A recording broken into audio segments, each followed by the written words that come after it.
Yeah, it's a good question. I think first of all, any form of training in general is going to be really effective.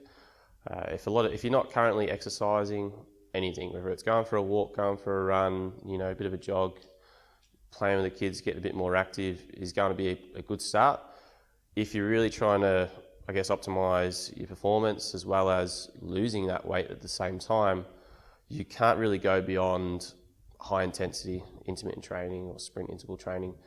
A lot of my research at university is based in that area, and what we know is that for a short period or a short time period, of up to 20 minutes, high intensity interval training is the best in comparison to every other exercise protocol, whether it's weightlifting, whether it's, steady state cardio or going for a jog or a cycle.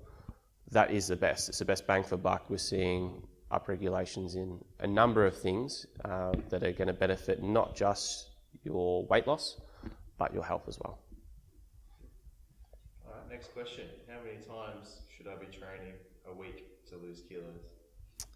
Again, it depends on what your time schedule holds. If you're a busy person, it's going to be shorter. You're going to have less time available for that. You've got to balance it in your life. It's got to be enjoyable. So you can get away with a couple of days a week, to start with, whether it's 2, whether it's 3. You can separate that into 10-minute, 20-minute, 30-minute blocks. But the less time you have available, essentially the higher intensity of exercise that you have to complete. So that's where that sprint interval training, I guess, tends to be maybe the best bang for buck.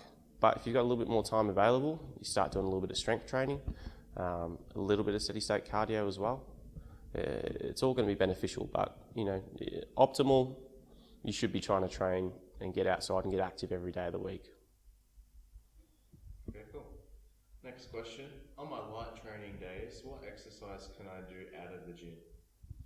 Light training days, we really want to be talking about recovery.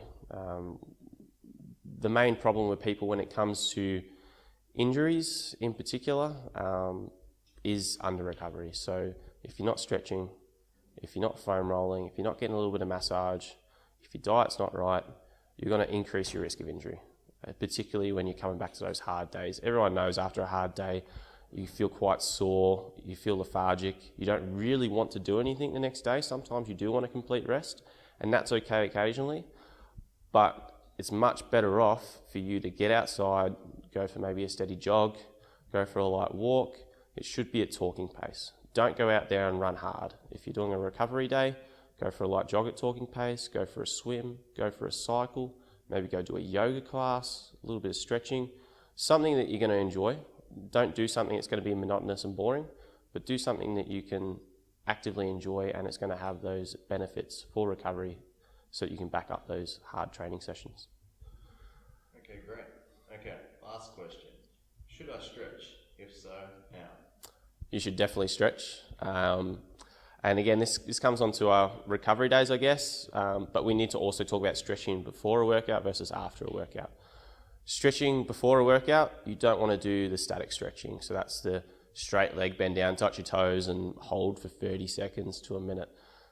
All that's going to do is decrease your performance. Okay, it's going to decrease your ability to produce power as well as increase your chance of injury. We see that a lot in, I guess, amateur level sports. You see that a lot in gyms. People get in, they'll just start stretching. It's actually not that great for you in the literature. The best thing for you to do before a workout is do more movement-based drills. So leg swings, arm circles, some light movement. Then when you're talking post-workout, so you finish the training session or we're talking on recovery days, you want to be static stretching. So this is the reach down, touch your toes. When you're stretching, you want to accumulate a minimum of a minute. You spend a minute stretching, that's going to increase your muscle length. If your goal is to increase flexibility, increase range of motion, and obviously decrease your chance of injury, potentially if you're really tight, which is common when people are weightlifting or doing really hard training, you want to spend a minimum of a minute. Now, this doesn't have to be a minute straight up because that can be quite boring. My recommendation is to get a few stretches, pair them all up, do them in a bit of a circuit, and spend 30 seconds per exercise and do it a couple of times through. It's more fun and it's going to be effective because you're working different areas of your body to increase that range of motion. and you're pairing things up. So you're going to be more likely to continue doing that. Whereas if you're sitting there for a minute on one stretch, you're probably not going to maintain it. Cool. Any final thoughts you want to add on any of those questions that we've discussed today? I think it's just do what you can do. Don't start your New Year's resolution or your health kick with all out.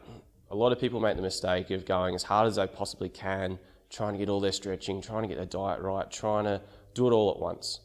You take on too much at once, it's too hard to maintain, it's too hard to make it a habit. You need to start simply.